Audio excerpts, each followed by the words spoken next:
कृष्ण हरे कृष्ण कृष्ण कृष्ण हरे हरे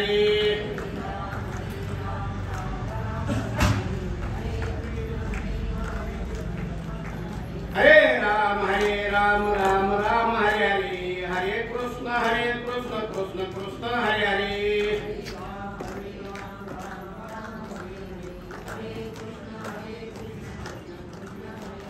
पुंडलिका वरदेव विठ्ठल श्री ज्ञानदेव तुकाराम पंढरीनाथ भगवान की जय माऊली ज्ञानेश्वर महाराज की जय जगद्गुरु संत तुकाराम महाराज की जय सच्चिदानंद सद्गुरु श्रीपाद मौली की जय सच्चिदानंद सद्गुरु रामदास मौली की जय अवधूत चिंतन श्री गुरुदेव दत्त गोपाल कृष्ण भगवान की जय सर्व संतन की जय छत्रपति शिवाजी महाराज की जय भारत माता की जय जयाची ठाई पांडवा अपेक्षा नाही रिगवा सुखाची परावया जयाच्या असले मोक्ष देवल्या उद्धार काशी होय कीर परी वेचले लागे शरीर तया गावी हिमंत दोष खाये परीस जीवित्वाची हानी होये तैसे सुचित्व नवे सज्जनाचे सुचित सुचित गंगा होये पाप आणि ताप जाये परी ते पुढे ते आहे पुढील एक कोलिया पारू नेले तरी भक्तीनं मुळजे रोखडीच लाहीजे न मरता मोक्षे संताचे अंग लागे पाप ताप निर्मणी गंगे तेथे संत संगे सुचित्व कैसे नमिला गणपती माऊली शारदा आपता गुरुराजा दंडवत गुरुराया चरणी मस्तक ठेविले आपुल्या तुतीला घ्यावे मती गुरुराया तुझा सासका नाही आता कृपा करणे रंग धरी हाती तुका मने माता पिता गुरु बंधू तोच कृपा सिंधू पांडुरंग जयांची केले स्मरण होय सकल विद्येचे अधिकरण तेचे बंधू श्री चरण श्री गुरूंचे आता हृदय हे आपुले चौफळ रियावरे वरी बैसवू पाऊले श्री गुरूंचे मस्तक हे पायावरी या वारकरी संतांच्या पांडुरंगा करू प्रथमा नमना दुसरे चरण संतांच्या त्यांच्या कृपा झाले कथेचा विस्तारू बाबाजी सद्गुरु दास तुका ओम नमो ज्ञानेश्वरा करुणाकरा दयाळा तुमचा अनुग्रह लादलो पवन झालो चराचरी मी कळा कुसरी काहीच न जाणे बोलतो वचने अति भाविकाशी एका जनार्दनी तुमचा दास त्याची पुरवावी आस गुरुरे ब्रह्मा गुरुर्विष्णू गुरुर्देव महेश्वरा गुरु साक्षात परब्रह्मे तस्मै श्री गुरुवे नमः जयाची ठाई पांडवा अपेक्षा नाही रिगवा सुखची चढावया जयाचे आसनी प्रस्तुत प्रसंगी तुम्हा साधू संतांच्या सेवेसाठी ग्रंथराज ज्ञानेश्वरी अध्याय क्रमांक 12 श्लोक क्रमांक 16 आणि संतांचं महत्व सांगणाऱ्या अशा 5 ओव्या आहेत. त्यात पहिल्याच ओवीमध्ये आपल्याला संपूर्ण माऊली सांगणार आहेत. हा भगवंताचा आणि अर्जुनाचा संवाद माऊलींच्या माध्यमातून तुम्हाला मला मराठी भाषेत ओव्या असणारा हे त्यांनी करून ठेवला. मात्र काहीतरी कारणाशिवाय कार्य घडत नसतं. तसं एक महान कारण आहे. पहिलं कारण पाहिलं तर राजा छत्रपतींची शिवजयंती आणि दुसरं कारण जर पाहिलं तर तुम्हाला मला आलेलं अज्ञान हे अज्ञान घालवण्यासाठी आपल्यावरचा मळ हटण्यासाठी या निमित्ताने बाबांची कृपा आणि त्या बाबांच्या कृपेला वगैरे करून आपण हे तुमच्या आमच्या कल्याणासाठी जगाच्या कल्याणा संतांच्या विभूती दिहे कष्टविधी परोपकारे ते आपणपर्यंत संपूर्ण ज्ञान असणार, पण तुम्हाला मला त्याच्यातून काहीतरी प्रगट व्हावा, तुम्हाला मला काहीतरी करावा, आपल्या अज्ञान जीवाला सन्मार्गाला लावावा, या निमित्ताने तुम्ही आम्ही एकत्र आलेलो असतो आणि हा कळवळा आपल्याला पुन्हा पुन्हा येतो. प्रत्येक गावाला जाऊन, प्रत्येक घरोघर जाऊन, प्रत्येक ठिकाणी जाण्याचा मार्ग ते शोधित असतात. आणि का शोधतात तर त्यांच्या मागे शोधण्याचा हेतू एकच असतो, फक्त दुःखी जनाला सुखी करण्याचं, सुखाच्या मार्गावर आणायचं. आणि हा मार्ग तयार करण्यासाठी आपण आजचा असणारा वैष्णव मेळावा, या ठिकाणी वैष्णव मेळावा 1 दिवसाचा आहे. कारण की 8 दिवसामध्ये जे जे आपल्याला मिळतं त्याच्याही पेक्षा जास्त असणार 1 दिवसामध्ये आपल्या वाटाला येणार आहे. म्हणून तुम्ही आम्ही आज असणार त्या गंगेच्या काठावरती नव्या नव्या गंगेमध्ये येऊन बसलेलो आहे सर्वजण. आज दिवसभरामध्ये ज्यांच्या वाट्याला जेवढं घेता येईल त्यांनी प्रत्येकाने आपली मात्र झोळी खाली करायची आधीची पहिली असेल ती. आणि आज मात्र हे पवित्र भिक्षा म्हणण्यापेक्षा पवित्र असणारं ज्ञान घेण्यासाठी आपली स्वतःची झोळी मोकळी करून इथं येऊन बसायचं. बसल्यानंतर प्रत्येकाच्या शब्दातून वगैरे असणार आपल्या वाट्याला येणार, आपल्याला पटणार, आपल्याला कळणार हे ज्ञान प्रत्येकाने घेऊन जायचं. आणि पुढील मेळाव्यापर्यंत आपल्याला हे टिकून राहावा, जागृत राहावा. म्हणून हा असणारा 28 आपणच्या पाठीमागे जे कार्यकर्ते मंडळी आहे, या कार्यकर्ते मंडळीने एवढं मोठं निवेदन करून ठेवलेलं आहे. आणि त्या निवेदनातून तुमच्या आमच्यासाठी, कोणासाठी? तुमच्या आमच्यासाठी. कारण की हे जे मार्ग मोकळा करायचा असतो तर कोणासाठी करायचा असतो तर बघा, आता सर्वांना ज्ञात आहे, सर्वजण या ठिकाणी असणारे ज्ञानी मंडळी आहेत, तरी पण ज्ञानी मंडळीवर पण आवरण येत असतं. म्हणून तुम्हाला मला असणार निवारण करण्यासाठी हा मार्ग मोकळा केला जातो. बघा, 1 दिवसाचा मेळावा करायचा असेल तरी 2 महिने तयारीला लागलेले असतात. ते 2 महिन्यापासून धावपळ असती. प्रत्येकाच्या कानापर्यंत हा शब्द पोहोचावा, प्रत्येकापर्यंत जावा. मग कशासाठी जावा? दिशाहीन झालेल्या जगाला दिशा कळावा. दिशा कळण्यासाठी हा वैष्णव मेळावा असतो. आणि त्या वैष्णव मेळाव्यामधून आपल्याला प्रत्येकाला काय घ्यायचं आहे तर एकच घ्यायचं, फक्त आपल्याला सत्यवर्म असणार, सत्य गोष्टीची ओळख. आणि आपण बघा, हमेशा सांगत असतात की आला कुठून, आल्यानंतर काय करायचं, आणि इथलं कार्य संपल्यानंतर जायचं कुठं. आपलं भाग्य थोर आहे, आपलं भाग्य थोर आहे की ज्यांनी आपल्याला परमार्थाच्या मार्गाला लावलं त्या रोज कंठोनी तुमच्या आमच्यासाठी आपल्यापर्यंत येतात. आणि आपला मात्र एकच चुकत, आपण आलं की त्या ठिकाणी दर्शन घेतलं की संसाराच्या गोष्टी सांगायला सुरुवात करतो. ते आमच्याकडे वेळ नाही संसारात ऐकायला. फक्त ज्याचा परमार्थिक प्रवास चालू आहे आणि परमार्थिक प्रवासातल्या माणसाने त्यांना कुठलं तरी विचारावा, मी असं केलं, मला इथपर्यंत जाताना मार्ग मोकळा सापडला, पण मला पुढचा मार्ग कळत नाही.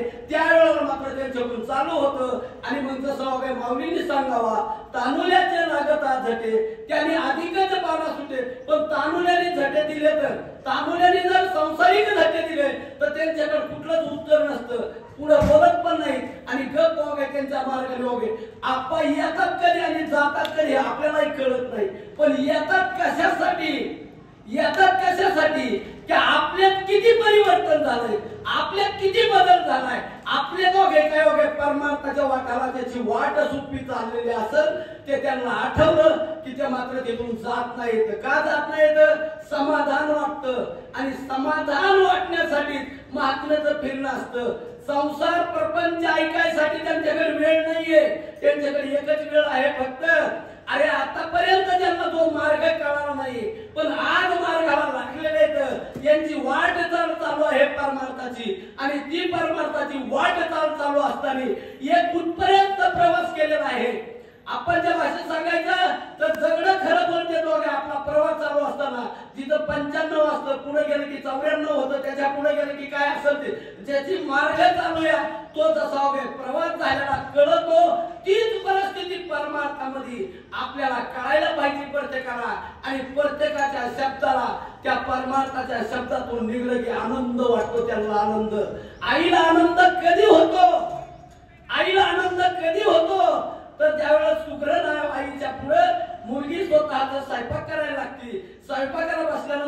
भाकरीला पापडा येतो. बास आई म्हणते मी आजपर्यंत शिकवल्याचं फळ झालं. तसं या ठिकाणी तुम्ही आम्ही आल्यानंतर महात्म्यांचं काय असतं, एकच असतं फक्त की प्रत्येकाला मार्गाला लावलेलं या. ज्याला अनुग्रह दिलेला असेल त्याचा अनुग्रहाचा प्रवास कसा आहे, ज्याला प्रबोध दिलेला असेल त्याचा प्रबोधाचा प्रवास कसा आहे, ज्यांना अधिकार दिलेले आहेत त्या अधिकाऱ्यांनी काय केलेलं आहे, अधिकाऱ्यांनी आम्ही काय पेरलेलं हे प्रत्येकाने दाखवायला पाहिजे नेऊन तिथपर्यंत. कारण की शेती पेरली तर शेतीला जर पहिलं कधी झालं हुरड्याचं तर देवाला नेऊन दाखवलं जातं. कोणाला? देवाला नेऊन दाखवलं जातं. मग आपण परमार्थ करणारे अधिकारी जर ज्यांना आपणचे उपकार आहेत, किती उपकार आहेत, ह्या ध्येयाने उतराईच होऊ शकत नाही. आणि त्यांनी वगैरे असणार फक्त त्यांना न्यायचं याला करून आल्यानंतर त्यांना समाधान होतं. आणि हे समाधान झालं ना त्या ठिकाणी आनंद वाटतो. म्हणून आपलं भाग्य थोर, आपलं भाग्य थोर. ज्या दिवशी आपल्याला परमार्थिक अडचण येतील त्यावेळेला ते पाठीशी उभा राहतात. आपण चालतो आपल्या याच्यावर नाही चालत, आपल्या याच्यावर चालत नाही. या परमार्थ करीत असताना ह्या जगामध्ये आपल्याला किती अडचणी येतात, पण ज्या वेळेला सद्गुरू अवघे पाठीशी उभा असतात, ज्या वेळेला सद्गुरू पाठीशी उभा राहतात त्यावेळेला रात्र असू नाही तर दिवस असू या प्रश्नाचं उत्तर ते पाठीमागून देत असतात. म्हणून कार्यकर्त्याला आनंद होत असतो. आणि हे आनंदाच्या जोर तुम्हाला मला टिकायचं असतं. म्हणून हा सर्वांनी एकत्र यायचं असतं. या ठिकाणी एकत्र आल्यानंतर काय करायचं या तर तुम्हाला सांगतो, ज्या महात्म्यांच्या पायाजवळ बसून ते पुन्हा पुन्हा ज्ञानग्रहण करतील. आपण त्यांच्या लेवल आणून ठेवलं असं बरेच जण म्हणतात, पण तसं कधी समजायचं नाही. किती अधिकार आपण दिलेले असले तरी अधिकाऱ्यांनीच पहिली गोष्ट पायापाशी बसायचे, अधिकाऱ्यांनीच पायापाशी बसायचे. बऱ्याच जणांना असं वाटतं की आता आम्ही सम झालो, नाही सम नाही झालो. ज्यांनी आपल्याला वाट दाखवलेली ते आपल्यापेक्षा मोठे आहेत. हा मान त्यांनी ठेवायला पाहिजे.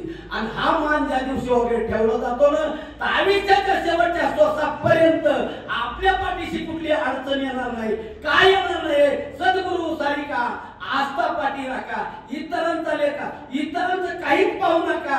बापाने दाखवलेलं ना त्या मार्गाने चालायचं प्रत्येकाने. आणि त्या मार्गाने चालत असताना आपल्या बापाने काय अपेक्षा केली का, काही केली का? अहो आता मी माझ्याकडे नाही जात, पण कोणाकडेच अपेक्षा नाही केली. काही वेळाला पदर पेट्रोल टाकणार, पदर गारट्या गुडघ्याचं फिरणार, पण अपेक्षा नाही कोणाकडे. फक्त एकच आहे, अरे याला वाठार लावलेलं आहे, यांनी असणारे आपले 5च पांडव येत, पण असे घडलेले येत, असे घडलेले येत. अरे त्या हिऱ्यासारखे चमकले पाहिजे. हा आनंद असतो महात्म्यांना. आणि तो आनंद घेण्यासाठी आपलं भाग्य थोर आहे, आपलं भाग्य थोर आहे. परमार्थाला लागणारे अनेक लोक असतात. अहो एकदा जर वगैरे भेट झाली तर पुन्हा त्यांच्या आयुष्यात भेट झाली असं नसतं, मला माहित नाही. पण आपलं थोर भाग्य, आपलं थोर भाग्य का? अरे आपल्याला प्रश्न उद्भवत आणि ते प्रश्न घेऊन जाण्याचं त्या मार्गाकडे जावा आणि तिथपर्यंत पोहोचूच तर आपल्याला प्रश्नाचं उत्तर सुटलेलं असतं. गेल्यानंतर मात्र तिथे गेलं की जे प्रश्न होता तो प्रश्न तिथपर्यंत मांडायला सुद्धा आपल्याकडे शिल्लक राहत नाही. एवढं प्रश्नाचं एवढ्या वगैरे महात्म्यांचं तुमच्या आमच्या पाठीशी बळ आहे. मग माणसाने कसा परमार्थ करायचा आहे? संसार प्रत्येकाचा वेगळा असेल. संसाराचा अर्थ मी सांगून टाकतो. संसार हा जन्म आणि मरणाचा प्रश्न आहे. पण संसार ज्याला म्हणतात जन्म आणि मरण, हे ज्याला टाळायचं असेल त्याने एका वाक्यावर लक्ष ठेवायचं. एका वाक्यावर लक्ष ठेवायचं. कोणत्या वाक्यावर लक्ष ठेवायचं? ज्या दिवशी आपल्याला आपल्या महात्म्यांनी दाखवलेला मार्ग आहे प्रत्येकाचा, त्या मार्गाने चालत असताना आपल्याला त्याला अनुग्रह भेटलेला असेल, त्याच्या शब्दावर विश्वास ठेवला महात्म्याच्या ठेवले आपलं परिपूर्ण होतं. ज्यांचा प्रबोध झाला असेल, आताच आपण सांगितलं 1 वर्ष तरी कंटिन्यू चिंतन करायचं. मी आपण 1 वर्ष नाही सांगत, तरी आयुष्याच्या शेवटच्या श्वासापर्यंत चालू ठेवायला पाहिजे. बैठक होईल नाही होईल, पण त्याच्यात आत परिवर्तन झालेलं असतं. आणि ज्याच्यावर लोड येतो त्यावेळेला तुम्ही सांगता मोठा श्वास घ्या, मोठा श्वास घेतला काही शिल्लक राहत नाही. आणि ज्याच्या वाट्याला जेव्हा काही कळालेलं आहे या तिह्याच्या सुख दुःखाच्या सगळ्या बांधोडीच्या बाहेर जायचं, एकच करायचं फक्त महात्म्यावर विश्वास ठेवायचा. थोर भाग्यवान माणसं आहेत आपण, थोर. मात्र का सत्य वस्तू ही सत्य वस्तू पचायला सुद्धा त्या पात्रतेचं तुमच्या आमच्याकडे लागत हो. सत्य वस्तू पचायला सोपं नाहीये. अहो कोल्हापुरी दागिने घालून कुणी फिरल, गळ्यामध्ये चेन घालीन, हातामध्ये अंगठ्या घालीन, कुठं लागल तेव्हा सोनं वापरेल. पण खरं सोनं वापरायला सुद्धा त्याला सुद्धा तितकं हे लागत. तसं तुम्हाला आम्हाला सुद्धा हे सत्य ज्ञान मिळालेलं आहे. त्या ज्ञानाच्या बाबतीमध्ये विचार करायचा.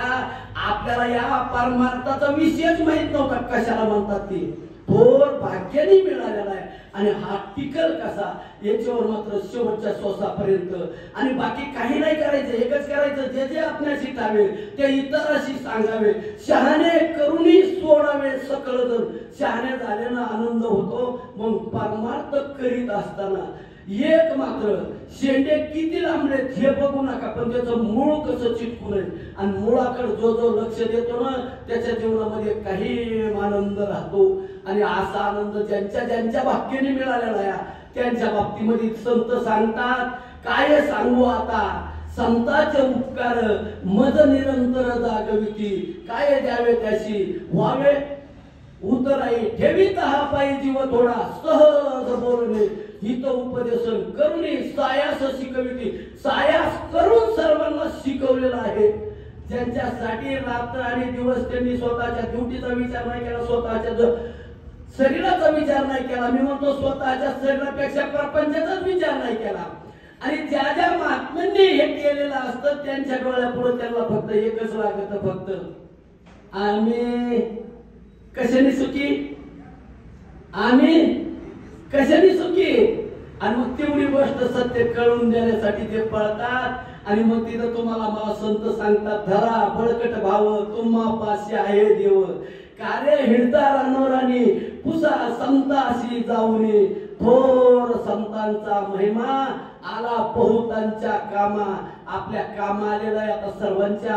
आणि असं आपलं काम करून घ्यायचं ना प्रत्येकाने की आपल्या वाट्याला आलेलं सुख आपण कधी सोडायचं नाही. आणि आपल्याला मिळालं ते इतरांपर्यंत कसं पोहोचल. तुम्हाला सांगतो, महात्म्याचं कार्य जर वाढवायचं असेल ना तर प्रत्येकाने जर प्रत्येकाने पाऊल पुढे टाकला, पाऊल पुढे टाकला तर महात्म्याची कीर्ती ऑटोमॅटिक वाढती. जसं विद्यापीठवाल्यांनी बाबांचं कार्य वाढवलं, किती वाढवलं त्यांनाच माहिती, आपल्याला नाही माहिती का. कारण की त्यांनी स्वतःकडे पाहिलं नाही. उशिरा मिळालं म्हणले, आता उशिरा मिळालंय, आता कळून घ्या. आणि कळालं ते टिकवा. आणि प्रत्येकाने मित्रापर्यंत, नातेवाईकापर्यंत, गावापर्यंत. आता जसं आपण सांगितलंय, कोणाच्या तरी आई वडिलांच्या स्वतःच्या पुण्याने मिळत, कुणाला मित्राच्या पुण्याने मिळत, कोणाच्या वगैरे असणाऱ्या प्रत्येकाच्या. तसं आपण सुद्धा कोणाच्या तरी तसं मित्र झालो पाहिजे. आणि प्रत्येकापर्यंत हा बाबांचा वारसा आपणच्या माध्यमातून पोहोचला पाहिजे. आणि मी तरी एक आपणच्या नगर जिल्ह्यावर उपकार समजीन का, कारण की परमार्थाच्या बाबतीमध्ये आज जर चांगला विचार केला तर बघा, तुम्ही वयाचं नाही सांगत मी, पण त्यांच्या कर्तव्याचं सांगतो. आपण प्रत्येकाच्या त्याचं कार्य पाहिलं. 10 लोक आणू शकतो ना, 4 लोक आणू शकतो ना. जिकडं तिकडं वगैरे आपण असणारे हाती देऊन टाकलं सर्वांच्या. आणि हाती नगर जिल्ह्यातच दिलं असं नाहीये, महाराष्ट्राच्या कानाकोपऱ्यापर्यंत अधिकारी तयार करून ठेवले. बऱ्याच जणांना असं वाटेल की किती अधिकार आहेत, आपल्यालाच माहिती असेल, आम्हाला कुणालाच माहित नाही अधिकारी. मी अधिकारी म्हणून तर मला हे कुणालाच माहित नाही आजपर्यंत नगरच्या बाहेर. का मी त्या लेवलचा नव्हतो, मी त्या लेवलचा नव्हतो. वयाच्या 29व्या वर्षापर्यंत ज्ञानेश्वरीची माझी भेट नव्हती. वयाच्या 29व्या वर्षापर्यंत वयाची माझी भेट नव्हती. पण आमचं भाग्य कसं उजळलं संतांच्या वगैरे, कारण की संत कृपा झाली तरच इमारत फळाला येते. नाही तर आम्ही कुठंतरी काळाकोपऱ्याला राहिलो असतो, काळाकोपऱ्याला राहिलो असतो आणि इकडेच फिरलो असतो. मोक्ष देऊन अवतार काशी होय कीर, काशी यात्रा करीत बसलो असतो. आपल्याच्याने हे नसतं कळालं. पण संतांची कृपा झाल्यानंतर संत कसं जवळ घेतात आणि कशा पद्धतीनं शिकवतात, त्यांचा जर विचार केला तर त्यांनी आजपर्यंत जे केलेलं आहे हे प्रत्येकासाठी केलेलं आहे. म्हणून मी एकच जास्त पुन्हा पुन्हा सांगेन का, कारण की ते असे राहिले समाजामध्ये राहताना भक्त आयुष्य जाना जो देही उदास गेले निवारोने आशा पास, विषय तो त्यांचा झाला नारायण न आवडे जन धन माता पिता. निर्वाणी गोविंद आशे मागे पुढे. आणि त्यांनी एकच शिकवलंय सर्वांना, तुका म्हणे सत्य सत्य कर्माला साह्य व्हायचं प्रत्येकाने. आणि साह्य झाल्यानंतर काय आनंद मिळतो त्याची त्यांनी अनुभवायचा. अहो परमार्थात करीत असताना कधी प्रपंच झाले प्रत्येकाचे, कधी प्रपंच झाले कळालंच नाही. आणि जेवढे साधक आहेत ना आज बी, की बाबांच्या पाठीमागे जे आपण कार्य चालू केलेलं त्या कार्यामध्ये जेवढे साधक आहेत एकाचं बी वगैरे असं सामान्य नाही राहिलं. प्रत्येकाच्या अपेक्षापेक्षा परमार्थ नाही प्रपंच. आणि मग परमार्थात बी तितकं परिवर्तन झालं.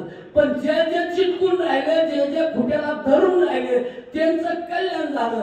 आणि ज्यांनी सोडलं असेल ना, मी नाही सांगणार त्या ठिकाणी, पण ज्यांनी सोडलं असेल त्यांना कधीतरी जाऊन भेटा, ते सांगतात काय सांगायचं, आम्ही कमी पडलो, विश्वास नाही राहिला. आणि ज्यांचा विश्वास नाही राहिला त्या 12व्या म्हणजे 3ऱ्या त्याच्या 12 नंबरचा श्लोक आहे, त्याच्यासाठी 18व्या उत्तर देऊन ठेवलेलं माऊलींनी. आणि मग तुम्हाला सुधी देव येतो, देव संतांच्या मुखाकडे पाहून. कारण की दुर्जनातला दुर्जन जरी संतांनी जवळ घेतला ना, पुढे बसवलं ना, तर त्यावेळेस त्या दुर्जनाबद्दल देव पाहतो. आता हे काय सांगणार त्या दुर्जनाबद्दल, कोणाच्या मुखाकडे पाहतो, संतांच्या मुखाकडे पाहतो. तुम्ही आम्ही तुकोबाराया पाहिले नाही, तुम्ही आम्ही नाथबाबा पाहिले नाही, माऊली पाहिले नाही, सगळे मागचे संतांचा इतिहास ऐकतो. पण आज प्रत्यक्षात पाप्यातला पापी जरी जवळ घेतला, त्याला जर समोर बसवलं, त्यांनी जर बघा त्याला हात लावला, तर तुम्हाला सांगतो सुदाम्याला एकच वेळेस लक्ष्मीनं वगैरे कुंकाचं बोट लावलं, त्याच्या वगैरे असणाऱ्या कर्मामध्ये परिवर्तन झालं. तसं आज मी संतांच्या वगैरे असणाऱ्या एक वगैरे बोटावर बसणारा बुक्का लावला तर आपली ललाटी बदलून जाते प्रत्येकाची. एवढं सामर्थ्य त्या एका बोटामध्ये बसणाऱ्या, एका बोटावर बसणाऱ्या बुक्क्यामध्ये परिवर्तन आहे. फक्त त्या बुक्क्याचा विश्वास धरा, त्या बुक्क्याचा विश्वास धरा आणि आपल्या जीवनामध्ये काय परिवर्तन हे पहा. सांसारिकचं मी सांगून दिलं, पण पारमार्थिक किती बदल होऊन जातो. आणि हा बदल करण्यासाठी तुम्हाला आम्हाला भेट झालेली महात्म्यांची,